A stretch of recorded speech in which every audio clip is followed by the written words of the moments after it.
Hello everyone, welcome to my presentation. My name is Yuge from Communication System Group in the Department of Electrical Engineering at the Chalmers University of Technology in Sweden.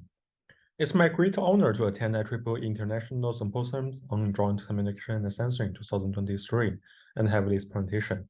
Today I will introduce our paper. The topic is analysis of V2X Sidelink Positioning in sub-6 GHz. Our co-authors are either from Chalmers University of Technology in Sweden or Bosch in Germany. And here, I would also like to thank Wallenberg AI Autonomous System and Software Program to support my work. Firstly, let's look at why we want to do this work. Sensoring and positioning have gained significant attention in the evolution of 5G mobile radio systems. Much of this attention has been devoted into the millimeter wave bands due to larger available bandwidth and a better distance resolution. However, sub-6 GHz bands also hold significant promise for accurate positioning as well, especially in scenarios without completed multipaths. Due to the presence of neighboring unlicensed bands, sub-6 GHz positioning over sidelinks have recently come into focus. And sidelink positioning is expected to play an important role in several user cases. This includes V2X, IoT, and many other cases. And this is what 5G sub-6 GHz band bring us, and then I will introduce the goal of this work. First of all, we want to start on 5G sub-6 GHz positioning for vehicular user cases in the urban environments. And secondly, we want to provide an evaluation with respect to the current requirements, which can be characterized into three levels: low accuracy and moderate accuracy and high accuracy, these three types of levels. And then we also want to derive suitable performance bound that can account for the bias introduced by multipath propagation for the unconsidered environment.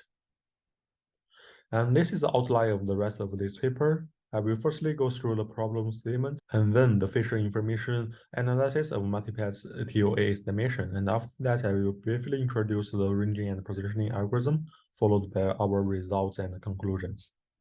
So let's look at the problem statement. And we consider a scenario with several devices, which may be users or roadside units called as RSUs.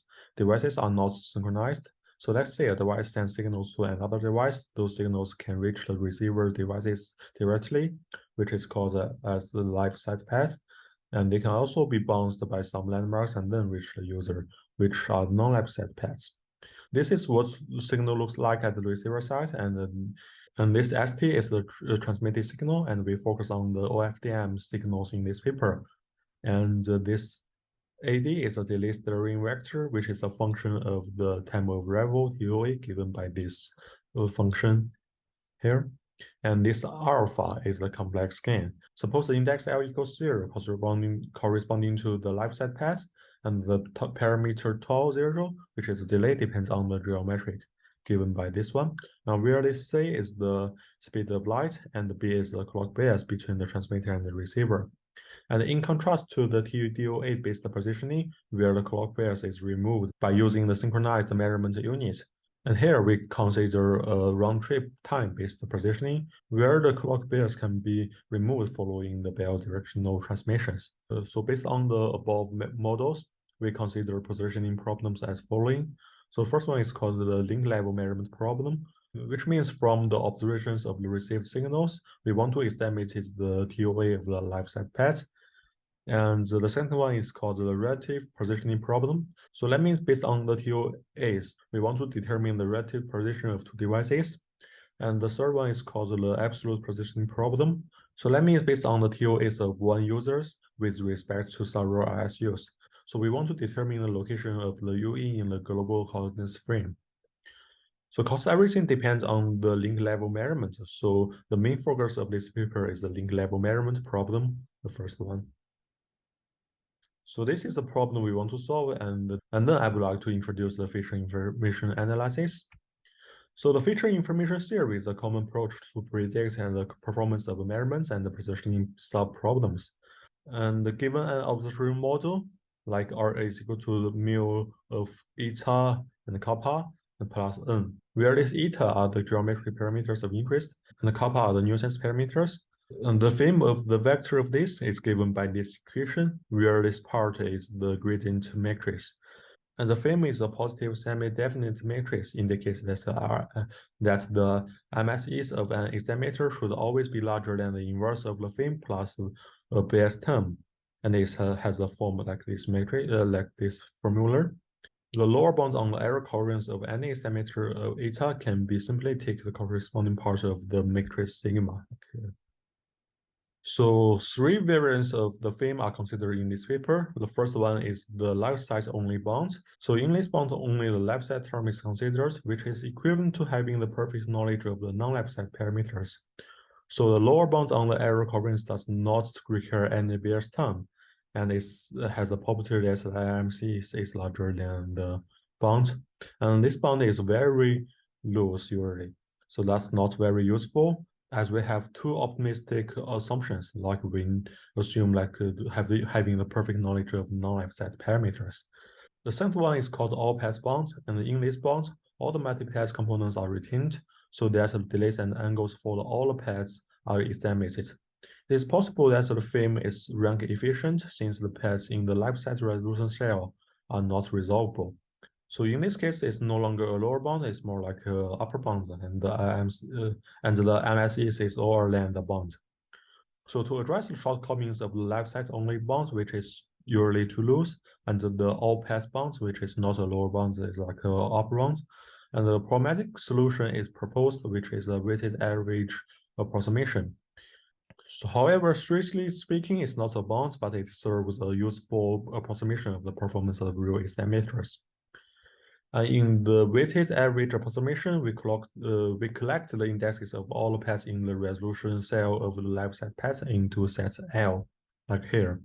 And then we introduce the weight of each path as this WL, which is sum to 1. And the merged TOA and the complex gain are computed by using these 2 formulas. And finally, the expressions for the novel WAA is given by this equation. These are the 3 bounds, and then let's look at the ranging and positioning algorithms. And for the OFDM waveform, the TOA estimation can be performed via IDFT over subcarriers after removing the effect of data samples given by this equation. And the multipath resolvability in the delay domain, which is determined by the available bandwidth, significantly affects the performance of TOA estimation, and these unresolvable non-left side paths can lead to biases. And the TOA can be converted to a distance only under perfect conditions, but usually we don't have the perfect synchronization, so the RTT offers a solution to deal with the clock offset in the ranging-based positioning. And the RTT measurements can be converted to the distance, which results in this kind of measurement model. And if we assume the measurement noise is a Gaussian, and the unknown location can be estimated by using the maximum likelihood estimator, just follow this equation. And here comes our result. And this figure shows our simulation result on researching simulator. It's a typical urban scenario at a crossing, and there is a RSU in the middle of the intersection, and we have 2 users. One is a car moving from south to north, and one is a bicycle moves from the west to the east. And all the devices are implemented with a single omnidirectional antenna, and the 2 scenarios are considered. So for the first scenario, every transmission interval, the RSU sends signals to the users by the propagation environment, but there is no communication between 2 users. So for the second scenario, there is no RSU, so that the vehicle sends signals to the bicycle every time step. And both scenarios are simulated using the Recom wireless insight retracer, and more details about parameter settings can be found in our paper. And for both scenarios, we evaluate the ranging performance by using the RMSEs, and we also compare the RMSEs with 3 ranging bounds. And these are the results for the first scenarios, so which with RSU. So we found that within around 40 meters from the RSU, the moderate accuracy, which is 1 to 3 meters requirement, can be satisfied. And this is the result for the second scenario, which is without RSU. We found that moderate accuracies can be also obtained when the vehicle and the bicycles are sufficiently close to each other. Since the 3 figures shows a similar trend, we're just focusing on discussing one of the figures. So from this figure, we can see that the WAA bonds is more reasonable than the life site bonds and the all path bonds, as it's much closer to the estimator RMSEs. And the life site bonds and the all path bond decreases with user approaching to the RSUs, as the life site paths increase in power with the distance getting shorter. And in construct, the algorithm and the WAA error bonds shows different behavior. So around y equals -40, like this point. So the WAA bonds rapidly drops when approaching the RSUs. This effect is caused by the sudden disappearance of the strong non-left side paths caused by the building, for example, like here. After this point, so the two strong reflections from the surface from these two building B and C, will disappear, which in turn elevates the interpath interferences. So different from the other two bonds, as the vehicle approaches to the RSUs, the WAA increases. This effect is due to the ground reflection. So because of limited bandwidth, the ground reflection always fall into the left side resolution cell. So close to the RSU, the ground reflection is relatively strong with an amplitude of around 50% of the left side path and an excess delay over 1 meter. This leads to a significant bias. And this result also shows that multiple antennas should be deployed to suppress the ground reflections when bandwidth is limited. And here comes our conclusion. So in this paper, a novel methodology based on the facial information analysis was proposed to predict positioning performance in a multipath propagation environment. And secondly, the proposed WAA error bond can predict the positioning performance better than the conventional bonds of the literatures, since both multipath and the path non-reusability are considered. And the result indicates that the biases due to the multipaths are main causes of the error. And fourth, the sub-meter accuracy was achievable even in a complex urban scenario when the transmitter and the receiver are sufficiently close to each other.